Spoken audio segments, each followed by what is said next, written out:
Fun Facts presents the 1951 Hudson Hornet. It is a 50s classic car, and it had a production run from 1951 through 1954. I am excited. I hope you're excited, so let's get started now. The Hudson Hornet is a full-sized automobile that was manufactured by the Hudson Motor Car Company of Detroit, Michigan from 1951 until 1954. And Hudson merged to form an American Motors Corporation, AMC. Hudson automobiles continue to be marketed under the Hudson brand name through the 1957 model year. The first generation Hudson Hornets featured a functional step-down design with a drop floor pan and a chassis with a lower center of gravity than the contemporary vehicles that helped the car handle well, and advantage for racing. The Hornet's lower and sleeker look was accentuated by streamlined styling, sometimes called the ponton styling. Following the merger forming AMC in 1954, the Hudson cars were built on the newer factory assembly line for Nash Statesman Ambassador unibody chassis. Therefore, all second generation Hudson Hornets were restyled Nash automobiles that were badge engineered as a Hudson. The first Hornet was introduced for the 1951 model year, was based on the Hudson step-down design that was first seen in the 1948 model year on the Commodore. Unlike a unibody, the design didn't fully merge the body and chassis frame into a single structure, but the floor pan, the footwells recessed down in between the car's chassis rails, which were in turn routed around them instead of a conventional floor sitting on top of a straight ladder frame. A body and frame design that later became more widely adopted and known as a perimeter frame. Thus, one step down into a Hudson. Thanks to the step-down chassis and body, the car's lower center of gravity was both functional and stylish. The car not only handled well, but treated its 6 passengers to the sumptuous ride. The low slung look also had a sleekness about it that was accentuated by the nearly enclosed rear wheels. Hudson Hornets were available as a 2-door coupe, a 4-door sedan, and a convertible, and a peerless hardtop coupe. The models were priced the same as the Commodore 8, which was priced from $2,543 to $3,099. All Hornets from 1951 to 1953 were powered by Hudson's high compression straight 6 named H145, the H145 engine.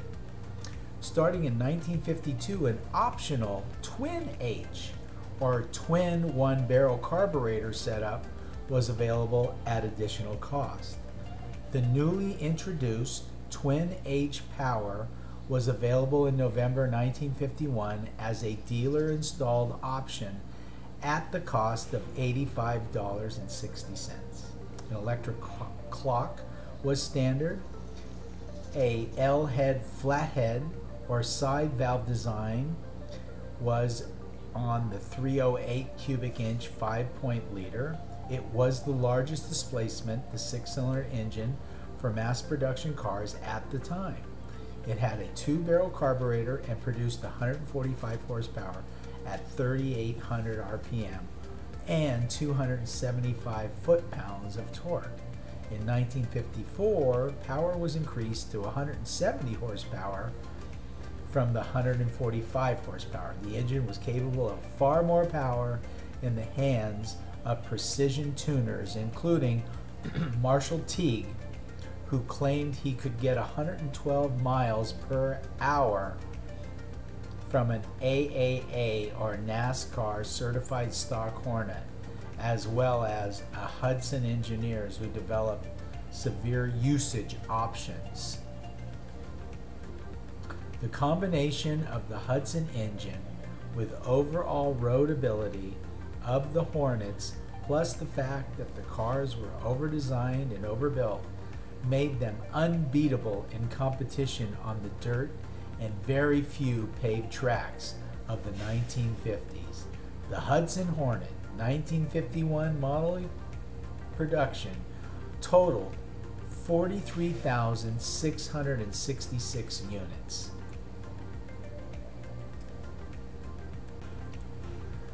In 1952, the twin H-Power version became standard equipment with the dual single-barrel carburetors atop a dual intake manifold, and power rose to 170 horsepower.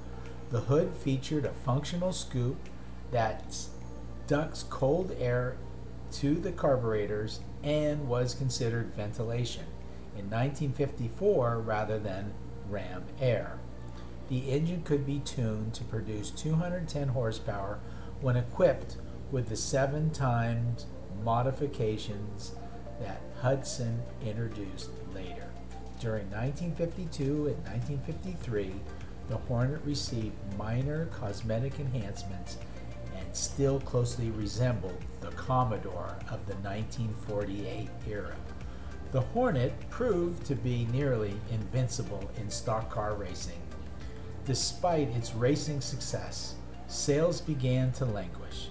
Hudson's competitors, using separate body-on-frame designs, could change the look of their models on a yearly basis without expensive chassis alterations, whereas the Hornet's modern, sophisticated unibody design was expensive to update, so it was essentially locked in and suffered against the planned obsolescence of the big three, General Motors, Ford, and Chrysler automakers. A total of 35,921 Hornets were produced for 1952, with approximately 2,160 hardtops and only 360 convertibles. In 1953, the model year brought minor changes to the Hudson Hornet. The front end was modified with a new grille and a non-functional air scoop hood ornament, 4 different body designs, a 2-door coupe, Hollywood hardtop, convertible Brougham, and a 4-door sedan. Hudson Hornet 1953 model year production totaled 27,208 units, of which around 910 were the Hollywood hardtops. An 8-tube radio was a $100 option. 1954 model year, the Hornet underwent a major square-lined redesign and matched the look of the compact Hudson Jet that was introduced in 1953.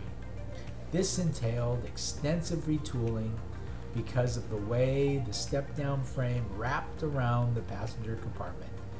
The front had to be simpler grille and that would complement a non-functional hood scoop and a new one-piece curved windshield, while the sides gained period-typical fender chrome accents and the formerly sloped rear end was squared off. The interior was also updated with a new dash and instrument cluster that were surprisingly modern. An example is a Hornet owner writing for Popular Mechanics in 1999. Nothing that, the car's unique, low slung appearance and silky handling earned Hudson an image that, for many buyers, eclipsed luxury marquees like the Cadillac. Well, if you found yourself this far into the video, we'd certainly like to thank you for taking the time out of your day to watch our video. If you like the video, please give us a thumbs up. It really does help our channel. And if you like our channel, please subscribe, because we're going to be doing all of the fun cars from the 50s. We're going to be doing all of the muscle cars from the 60s. We're going to be doing all the supercars from the 80s and the 90s and the 2000s. We're going to be doing autoramas and all the car shows and hot rods, custom cars, a little bit of everything for everybody. So we'll look forward to seeing you when we upload our next video. We wish you a great day, and always, always, always take good care.